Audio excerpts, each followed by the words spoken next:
जो गवाह के लिए मौके वारदात पे हाजिर होना जरूरी मानते हैं और इस बुनियाद पर नबी अकरम को हाजिर नाजिर मानते हैं, मैं पूछता हूं कि आप भी तो गवाही देते हो और ये कहते हो अशहदु अल्ला इलाहा इल्लल्लाह, मैं गवाही देता हूं, गवाह तो आप भी हो ना, मैं गवाही देता हूं अल्लाह के अलावा कोई माबूद नहीं। तो क्या आपने अल्लाह को देखा है? अब आप कहोगे अरे साहब अल्लाह को कौन देखता भाई, दुनिया की कोई निगाह अल्लाह को देख ही नहीं सकती। मौलाना जर्जी साहब आपकी बात गलत है, ये मिसाल कैसे आप पेश कर रहे हो?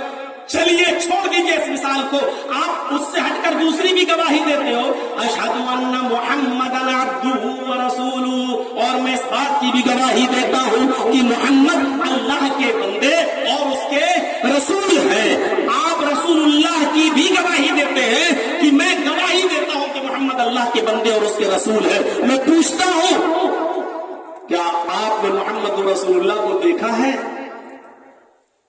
क्या जिस वक्त रसूलुल्लाह ने रिसालत का दावा किया था और इस दुनिया में रसूल की हैसियत से आए, क्या उस वक्त आप मौजूद थे? नहीं। और जब नहीं थे तो आप गवाही दे सकते हो, मौजूद होना जरूरी नहीं है, नबी की बगैर मौजूदगी में आप गवाही दे सकते हो। तो इससे ये साफ जाहिर होता है कि गवाह के लिए जरूरी नहीं है कि वो मौके वारदात पे हाजिर हो। किसी सच्चे आदमी की गवाही पर गवाही दे देना भी गवाही मानी जाती है। जैसे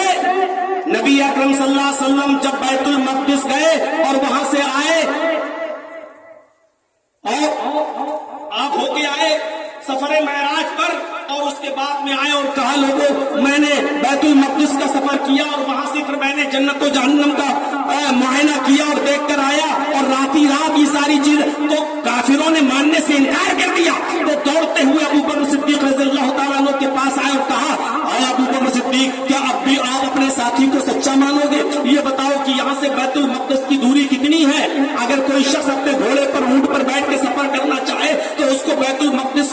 का सफर करने में कितना टाइम लगेगा? फरमाया आने जाने में तकरीबन 1 महीने का सफर का 1 महीना लगेगा। आप भी मानते हो? कहा अगर तुम्हारे साथी यानी मोहम्मद रसूलुल्लाह ये कहे कि आज की रात मैंने बैतुल मक़दिस भी देखी और मैंने जन्नत और जहन्नम का भी मुआयना कर लिया है और रात ही रात में वापस भी आ गया हूं, तो आप इस बात को मानोगे या नहीं मानोगे? अबू बकर सिद्दीक नबी अकरम के साथ नहीं थे, अबू बकर सिद्दीक नबी अकरम के साथ बैतुल मक़दिस नहीं गए थे, अबू बकर सिद्दीक नबी अकरम के साथ जन्नत और जहन्नम का मुआयना करने नहीं गए थे, लेकिन नबी अकरम की सदाकत और सच्चाई को जानते थे कि वो कभी जिंदगी में झूठ नहीं बोले। इसलिए क्या कहा, अरे काफिरीन मक्का सुनो कान के पर्दे खोलकर, अगर ये बात हमारे नबी जनाब मोहम्मद रसूलुल्लाह कह रहे हैं तो मैं गवाही देता हूं कि मोहम्मद रसूलुल्लाह सच्चे हैं, वो झूठ नहीं बोलते। इसलिए अगर नबी ने ये बात कही है तो बिल्कुल सच्ची बात कही है। मौके वारदात पे होना जरूरी नहीं है गवाह के लिए। जैसे हजरत अबू बकर ने नबी अकरम की सदाकत की गवाही दी, न नबी अकरम के साथ गए, न नबी अकरम के साथ सफर किया, न नबी अकरम के साथ जन्नत और जहन्नम का दौरा किया, न वहां तक पहुंचे, न बैतुल मक़दिस तक गए, लेकिन क्या कहा, अगर ये बात हमारे नबी जनाब मोहम्मद रसूलुल्लाह ने कही है तो सच्ची होगी। ये होता है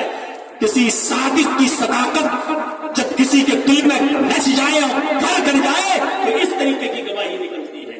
गवाह किसी भी मामले में गवाहों की किल्लत और कसरत कोई मायना नहीं रखती है। फिर सुन लीजिए, किसी भी मामले में गवाहों की किल्लत और कसरत कोई मायना नहीं रखती है। कोई आपके यहाँ हादसा हो जाए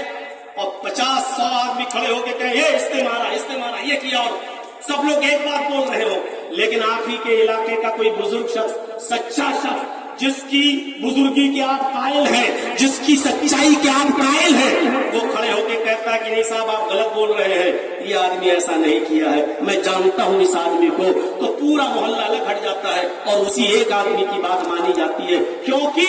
वो लोगों की नजरों में महबूब होता है, उसकी सच्चाई महबूब होती है, लोग जानते हैं ये महबूब है। जब ब्रिटिश गवर्नमेंट थी आपके भारत में, हिंदुस्तान के अंदर जब अंग्रेजों की हुकूमत थी, तो एक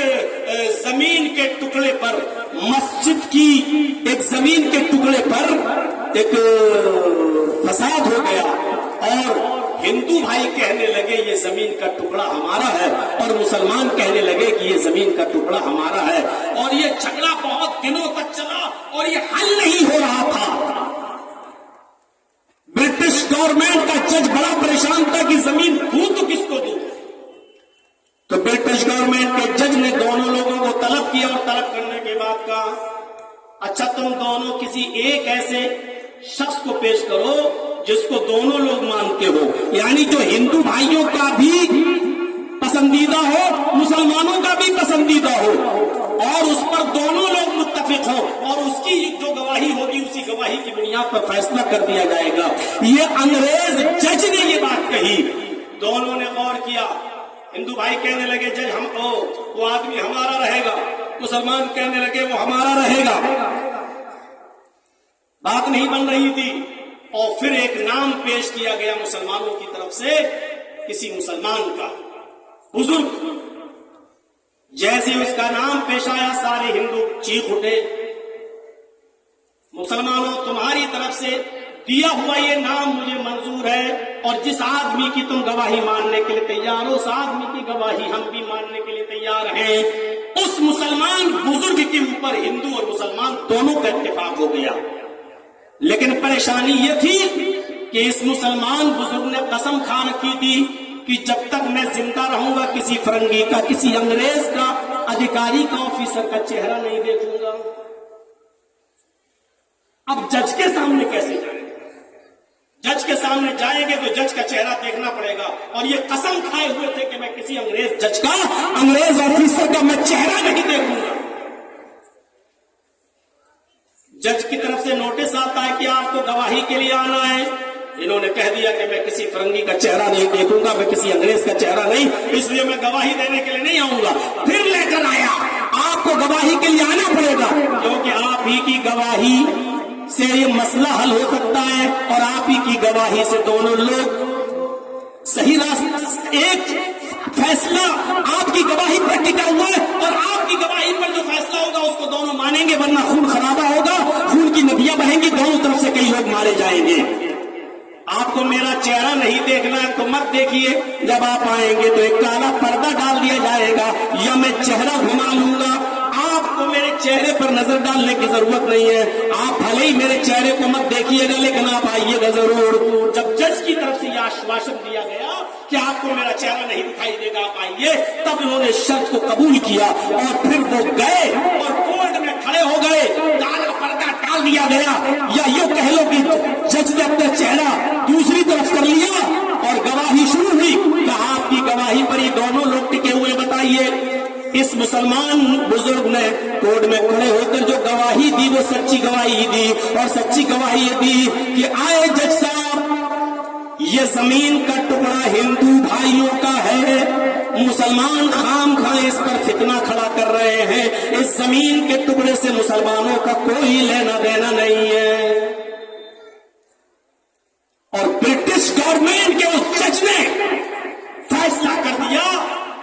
ہندو بھائیوں کے حق میں کہ یہ زمین کا ٹکڑا تمہارا۔ دونوں نے اس بات کو مان لیا۔ بظاہر تو تھوڑی دیر کے لیے مسلمانوں کی ہار ہوئی کیونکہ ان کے خلاف گواہی دے دی گئی، لیکن